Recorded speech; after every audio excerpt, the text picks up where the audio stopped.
जय हिंद दोस्तों, नमस्कार।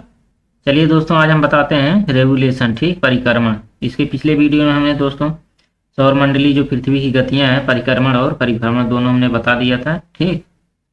उसके बाद जो है पृथ्वी पर दिन और रात कैसे होते हैं ये भी बता दिया था। चलिए दोस्तों, आज बताते हैं रेवोल्यूशन, ठीक, परिक्रमण।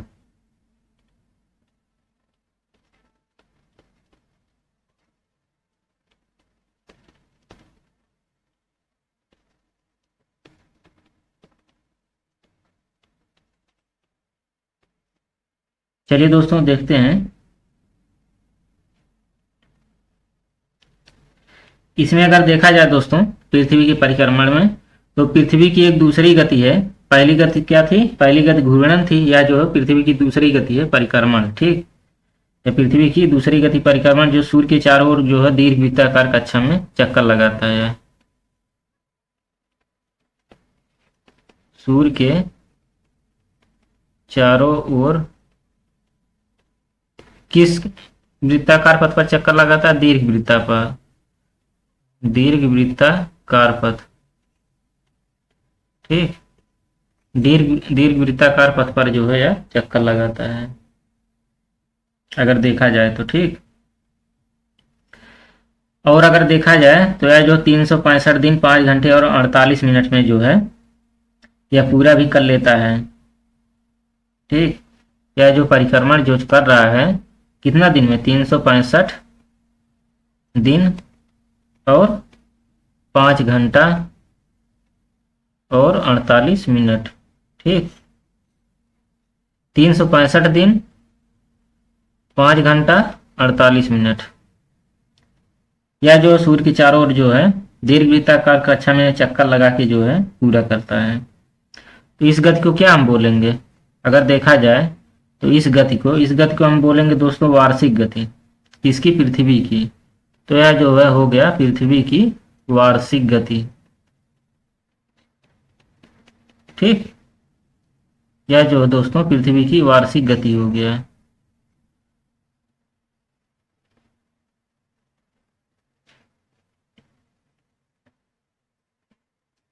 तो चलिए दोस्तों, इसके बाद देखते हैं। अगर देखा जाए, ये तो पृथ्वी की वार्षिक गति हो गई। अब साधारणतः जो है एक वर्ष में कितना दिन होते हैं? अगर देखा जाए साधारणतः साधारणतः अगर देखा जाए तो एक वर्ष में जो 365 दिन, ठीक। एक वर्ष में 365 दिन होता है, और प्रत्येक चौथे वर्ष में जो है एक दिन जोड़ करके इसको संतुलन स्थापित किया जाता है। और प्रत्येक चौथे वर्ष में जो है जब एक दिन जोड़ के संतुलन स्थापित किया जाता है, तो इसी को क्या बोलते हैं? लीप वर्ष, ठीक। इसी को दोस्तों लीप वर्ष बोलते हैं। इसी कारण से पृथ्वी मतलब गति के कारण जो है दिन रात जो छोटे बड़े होते हैं। प्रत्येक चौथे वर्ष, ठीक, प्रत्येक चौथे वर्ष एक दिन जोड़ दिया जाए, ठीक। एक एक दिन जोड़ा जाए तो 24 घंटा।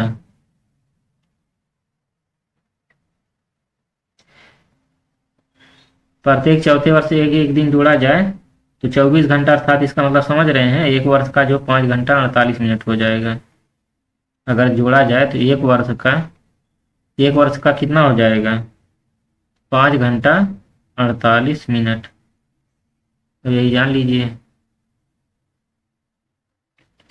ईस्वी को जोड़ करके संतुलन स्थापित किया जाता है, जिसे जो क्या बोलते हैं? लीप वर्ष बोलते हैं। और 28 प्लस 1 29 दिन होता है, इसीलिए जो चौथे वर्ष में जो है फरवरी जो 29 का होता है। अगर देखा जाए हर चौथे वर्ष पर जो है फरवरी का महीना 29 का आएगा, कैलेंडर में देखिएगा, ठीक। अगर मान लीजिए 2010 का वर्ष फरवरी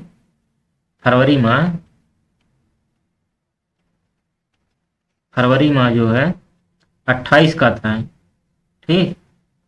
तो जो है चौथे वर्ष जो है या मतलब 2014 में जो है या जो 29 का आएगा, ठीक, 29 का। 2010 में भी 29 का, क्योंकि हर चौथे वर्ष पे आएगा तो यह 29 का महीना रहेगा। ठीक, तो यहाँ तक दोस्तों जो है उम्मीद करते हैं अच्छे से समझ में आया होगा, यहाँ तक कोई दिक्कत नहीं हुआ होगा। चलिए अब इसके आगे देखते हैं।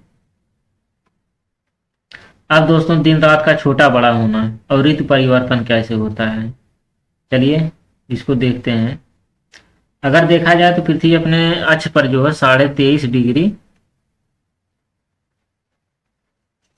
23.5 डिग्री जो है झुकी हुई है पृथ्वी। ठीक, 23.5 डिग्री अपने अक्ष पर झुकी है। और परिक्रमण के दौरान जो है कभी इसका एक भाग सूर्य के पास आ जाता है और कभी जो है सूर्य से दूर चला जाता है। तो इस गति को क्या कहेंगे? जो सूर्य के पास और सूर्य से दूर जा रहा है, इस गति को हम क्या कहेंगे? आभासी गति। सवाल पूछ सकता है आभासी गति किसे कहते हैं? तो आपका जवाब यही होगा, कभी एक भाग सूर्य के पास आ रहा है पृथ्वी का तो कभी सूर्य से दूर जा रहा है, तो इस गति को जो है आभासी गति बोले। ठीक, और दोस्तों सूर्य जो 2 बार जो है एक साल में अगर देखा जाए, ठीक, एक साल में,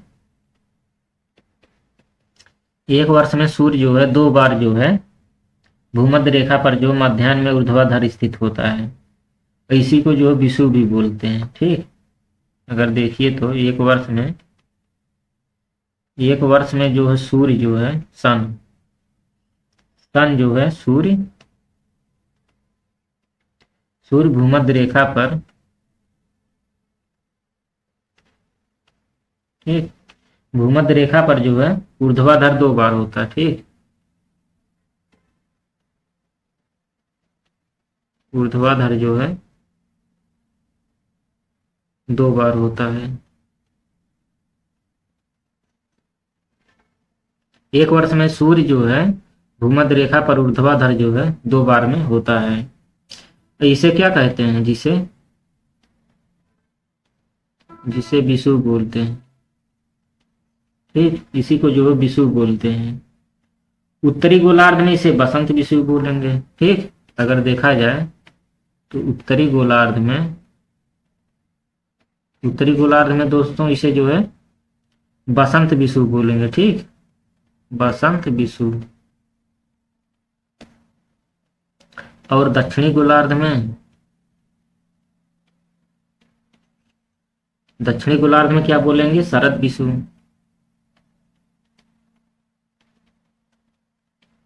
ठीक, उत्तरी गोलार्ध में बसंत विषुव, दक्षिणी गोलार्ध में शरद विषुव, यही बोलेंगे। ठीक, यहाँ तक दोस्तों उम्मीद करते हैं अच्छे से समझ में आ गया होगा, यहाँ तक कोई दिक्कत नहीं होना चाहिए। अब चलिए दोस्तों इसके बाद देखते हैं। ठीक, इसके बाद चलिए आगे हम देखते हैं बसंत विषुव और शरद विषुव, ये दोनों हो गया। अब चलिए देखते हैं 21 जून को। ठीक, 21 जून को अगर देखा जाए तो सूर्य उत्तरायण होता है, उत्तरी गोलार्ध के समीप होता है, और 22 दिसंबर को सूर्य दक्षिणायन में आ जाता है। तो चलिए इसके बारे में जो है थोड़ा अच्छे से बताते हैं, क्योंकि थोड़ा टिपिकल टॉपिक है, समझ में जो है जल्दी नहीं आएगा।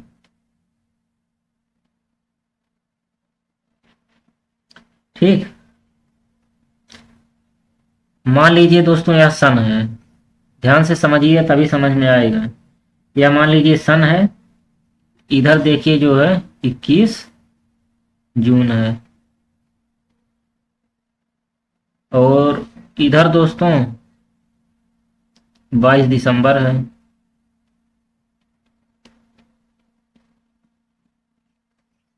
इधर 21 जून है, इधर 22 दिसंबर है। अब दोस्तों सवाल क्या बोलता है? 21 जून को सूर्य उत्तरी गोलार्ध के समीप होता है। ठीक, और जब उत्तरी गोलार्ध के समीप होगा तो इसे क्या कहेंगे? बसंत विषुव। ठीक, क्यों? उत्तरी गोलार्ध में जो है बसंत विषुव होता है, दक्षिणी गोलार्ध में शरद विषुव होता है। तो अगर जो है सूर्य अगर जो है 22 दिसंबर को जो है दक्षिणी गोलार्ध में जाता है, 22 दिसंबर को दक्षिणी गोलार्ध में, ठीक, 22 दिसंबर को अगर दक्षिणी गोलार्ध में जा रहा है तो वहां पे जो है दिन बड़ा होगा और रात्रि छोटी होगी। ठीक। दिन लंबा होगा, रातें छोटी होंगी दक्षिणी गोलार्ध में अगर जा रहा है। तो इसो 22 दिसंबर को मकर संक्रांति इसी को बोलेंगे। ठीक।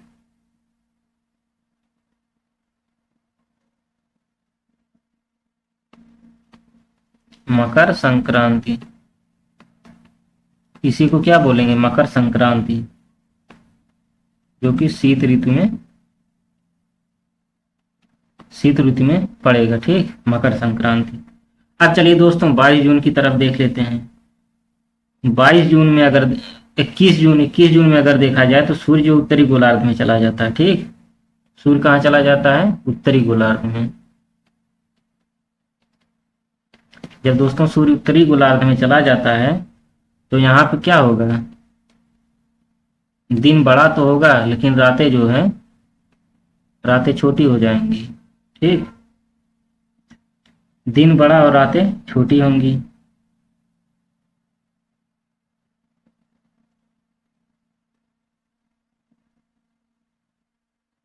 जबकि देखा जाए उत्तरी गोलार्ध और दक्षिणी गोलार्ध दोनों में यही हो रहा है।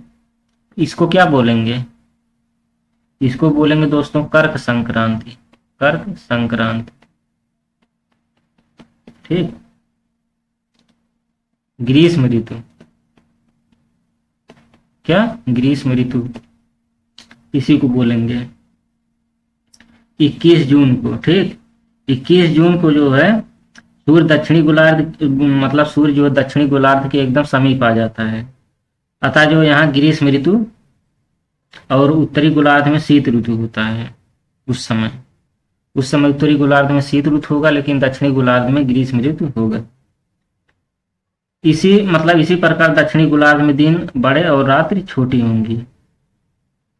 ठीक, उम्मीद करते हैं दोस्तों यहाँ तक जो है अच्छे से समझ में आ गया होगा। यहाँ तक जो कोई दिक्कत नहीं होना चाहिए। अगर कोई दिक्कत होगा तो कमेंट में कमेंट करिएगा, हम एक बार फिर बता देंगे। या एक चीज ये भी ध्यान दीजिए, मकर संक्रांति और कर्क संक्रांति ये सवाल पूछ सकता है। ठीक, कि मकर संक्रांति किसे कहते हैं और कर्क संक्रांति किसे कहते हैं। अगर देखा जाए मकर संक्रांति इसलिए कहते हैं क्योंकि जो सूर्य जो 22 दिसंबर को कहाँ पे पहुंचता है, 22 दिसंबर को मकर रेखा पर पहुंचता है। सूर्य जो है 22 दिसंबर को मकर रेखा पर पहुंचता है। जब मकर रेखा पर पहुंचता है तो इसे जो मकर संक्रांति बोलते हैं। और 21 जून को कर्क रेखा पर, और जब यह कर्क रेखा पर पहुंचता है इसीलिए इसे कर्क संक्रांति बोलते हैं। ठीक, उम्मीद करते हैं इसे अच्छे से समझ में आ गया होगा। मतलब कर्क रेखा और मकर रेखा, कर्क रेखा पर जब पहुंचेगा मतलब 21 जून को जब कर्क रेखा पर पहुंचेगा तो इसे कर्क संक्रांति, और जब 22 दिसंबर को मकर रेखा पर पहुंचेगा तो इसे मकर संक्रांति बोलेंगे। ठीक, और मकर संक्रांति कब होता है, शीत ऋतु में, और कर्क संक्रांति ग्रीष्म ऋतु में होता है। तो दोस्तों उम्मीद करते हैं यहाँ तक जो बहुत अच्छे से समझ में आया होगा। ठीक, तो चलिए दोस्तों मिलेंगे अगले वीडियो में, तब तक के लिए जय हिंद दोस्तों, नमस्कार।